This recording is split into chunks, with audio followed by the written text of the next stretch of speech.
ജീവിതം വാക്കിനേക്കാൾ ശക്തം. സദൃശവാക്യങ്ങൾ 17 1 മുതൽ 28 വരെ. ധ്യാനത്തിനായിട്ട് 6-ാം വാക്യം. മക്കളുടെ മക്കൾ വൃദ്ധന്മാർക്ക് കിരീടമാകുന്നു, മക്കളുടെ മഹത്വം അവരുടെ അപ്പന്മാർ തന്നെ. ലോർഡ് ലാൻഗ്ഡെയിൽ എന്ന മഹാൻ തൻ്റെ വന്യമാതാവിൻ്റെ അഭിനന്ദനീയമായ ജീവിത മാതൃകയെ അനുസ്മരിച്ചുകൊണ്ട് ഇപ്രകാരം പ്രസ്താവിച്ചു: പ്രപഞ്ചം മുഴുവനും ഒരു തുലാസിൻ്റെ തട്ടിലും എൻ്റെ അമ്മയെ മറുതട്ടിലും വയ്ക്കുകയാണെങ്കിൽ പ്രപഞ്ചം വച്ചിരിക്കുന്ന തട്ട് പൊങ്ങിപ്പോകും. തൻ്റെ കുട്ടികൾക്ക് നല്ല മാതൃക കാട്ടിക്കൊടുക്കുന്ന ഉത്തമയായ ഒരു മാതാവിൻ്റെ തൂക്കം പ്രപഞ്ചത്തിന് ആകമാനം ഉള്ളതിനേക്കാൾ അധികമാണെന്നത്രേ അദ്ദേഹം പറഞ്ഞതിൻ്റെ സാരം. മക്കൾക്ക് നല്ല മാതൃക കാണിച്ചു കൊടുക്കുന്ന മാതാപിതാക്കൾക്കുള്ള വിലയും നിലയും എത്ര വലുതാണെന്ന് ഇത് സൂചിപ്പിക്കുന്നു. ഉത്തമനായൊരു അധ്യാപകൻ്റെ ഉദാത്തമായ ജീവിതമാണ് അനുകരണ യോഗ്യമായ മാതൃക.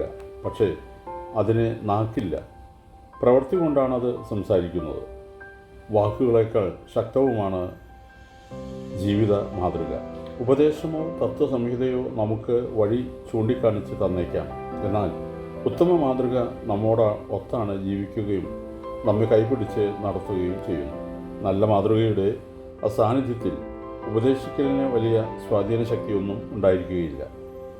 ഞാൻ ചെയ്യുന്നത് പോലെ ചെയ്യുക എന്ന് പറയുന്നതിന് പകരം ഞാൻ പറയുന്നത് പോലെ ചെയ്യുക എന്നല്ലേ നാം പലപ്പോഴും പറയാറുള്ളത്. കാതുകൊണ്ട് പഠിക്കുന്നതിനേക്കാൾ അധികമായി മനുഷ്യൻ കണ്ണുകൊണ്ടാണ് പഠിക്കുന്നത് എന്ന് ഒരു മഹാൻ പറഞ്ഞിട്ടുണ്ട്.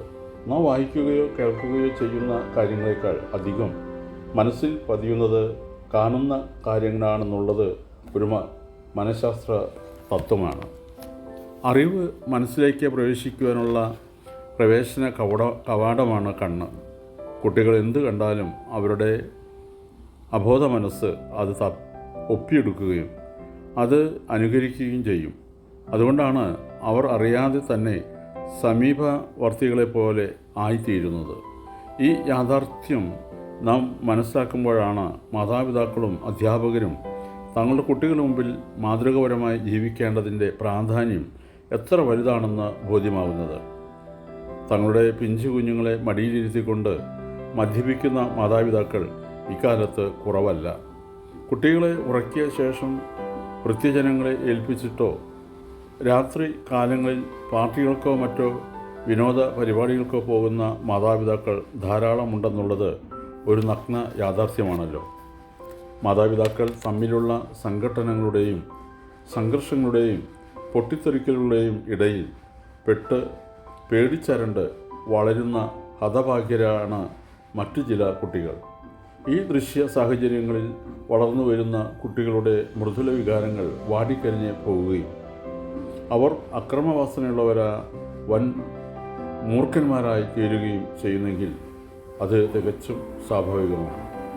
ഒരുവൻ്റെ ജീവിതത്തിന് നിറമേകുന്നത് അവൻ ജീവിക്കുന്ന സാഹചര്യങ്ങളാണ്. പച്ചക്കുതിര എന്ന പ്രാണിയെ കണ്ടിട്ടില്ലേ? അത് ജീവിക്കുന്ന പരിസരങ്ങൾക്കൊത്ത നിറമാണ് ധരിക്കുന്നത്. അതുപോലെ നമ്മുടെ കുട്ടികളും ഗാർഹിക ജീവിത സാഹചര്യങ്ങളിൽ നിന്ന് ഭാവി ജീവിതത്തിന് വേണ്ട നിറം സംശീകരിക്കും.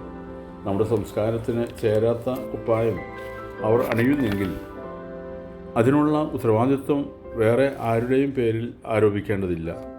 മാതാപിതാക്കളിൽ നിന്നോ ഗുരുജനങ്ങളിൽ നിന്നും സ്വന്തമാക്കുന്ന കുപ്പായമാണത് അവർ ധരിക്കുന്നതും. വളരുന്ന തലമുറയ്ക്ക് ഉത്തമ മാതൃക കാട്ടിക്കൊടുക്കുകയും അവർക്ക് സ്നേഹത്തിൻ്റെയും സുരക്ഷിതത്വത്തിൻ്റെയും അന്തരീക്ഷം ഒരുക്കി കൊടുക്കുകയും ചെയ്യുവാനുള്ള ഉത്തരവാദിത്വത്തിൽ നിന്ന് നമുക്ക് ഒഴിഞ്ഞു മാറുവാൻ സാധ്യമല്ല.